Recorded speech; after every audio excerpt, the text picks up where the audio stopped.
Hey everyone, and welcome back to the channel. Today, we're rediving deep into the world of one of our planet's most magnificent and ancient creatures, the rhinoceros. These incredible animals have roamed the Earth for millions of years, but what do we really know about them? Stick around as we explore the 5 species of rhinos, their unique characteristics, and the urgent conservation efforts needed to protect them. Let's start with the basics. The word rhinoceros comes from Greek words, rhino meaning nose, and ceros meaning horn. It's a pretty straightforward name for an animal famous for its horn, right? These horns aren't made of bone, but of keratin, the same protein that makes up our hair and fingernails. Sadly, this very feature has made them a target for poaching, driving them to the brink of extinction. Ow. There are 5 species of rhinos spread across Africa and Asia. In Africa, we have the white rhino and the black rhino. Now here's a fun fact. The names are a bit misleading. Both species are actually gray.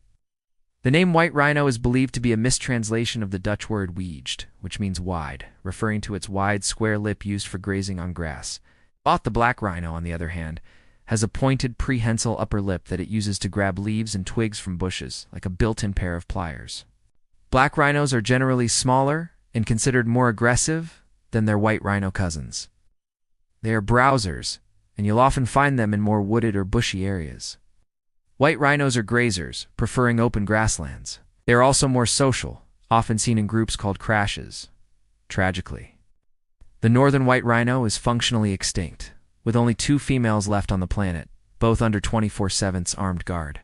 The southern white rhino, however, has seen a remarkable conservation success story, bouncing back from fewer than 100 individuals to over 15,000 today.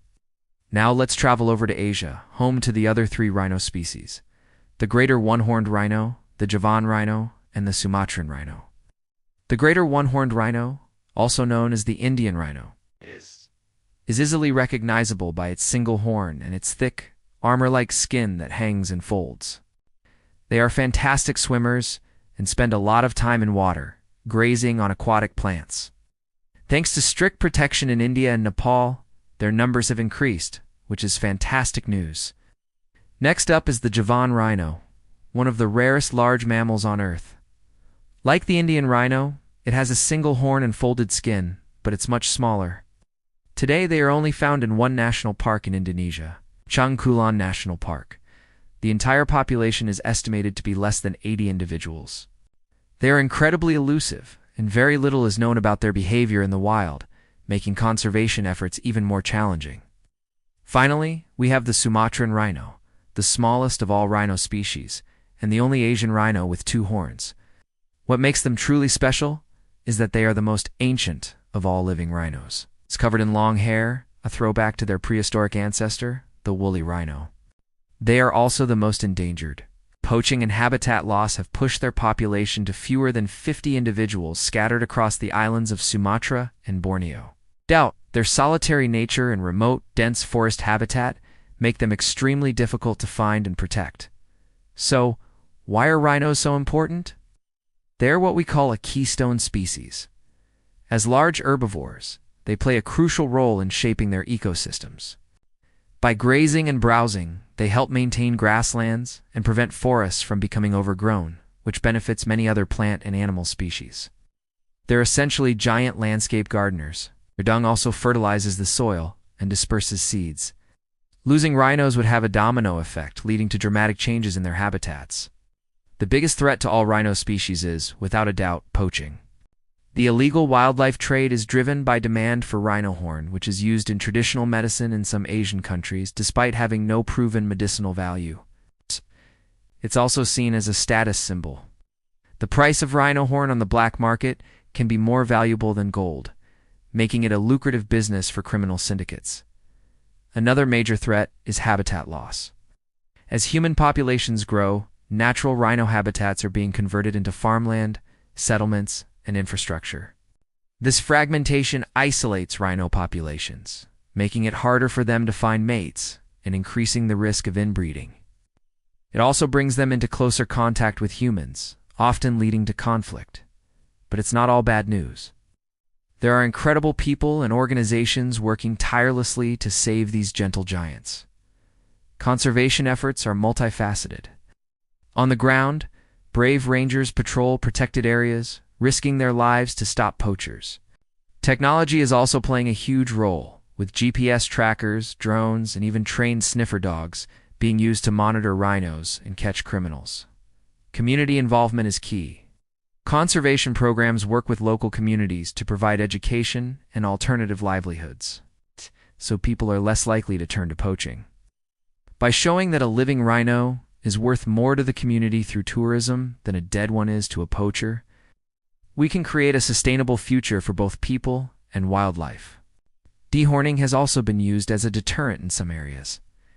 This involves safely tranquilizing the rhino and removing most of its horn. While the horn does grow back over time, a dehorned rhino is a less attractive target for poachers. It's a drastic measure, but it has proven effective in some high-risk areas. Captive breeding programs and translocations are also vital. Zoos and conservation centers around the world are working to breed rhinos to maintain genetic diversity. Sometimes rhinos are moved from areas where they are at high risk to new, safer locations to establish new populations. This is a complex and expensive process, but it's essential for the long-term survival of the species, especially for critically endangered ones like the Sumatran rhino. So, what can you do to help? First, spread the word. The more people who understand the plight of the rhino, the more pressure we can put on governments to crack down on the illegal wildlife trade. Share this video, talk to your friends and family.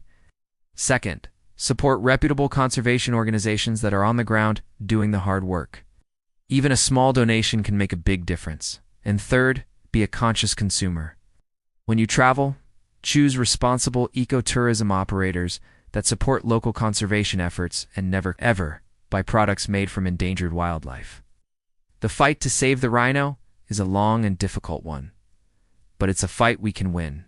These prehistoric, powerful, and surprisingly gentle animals deserve to have a future. They have survived for millions of years, and it's our responsibility to ensure they don't disappear on our watch. From the wide-lipped white rhino of the African savanna to the hairy Sumatran rhino in the deep rainforests, each one is a precious part of our planet's biodiversity.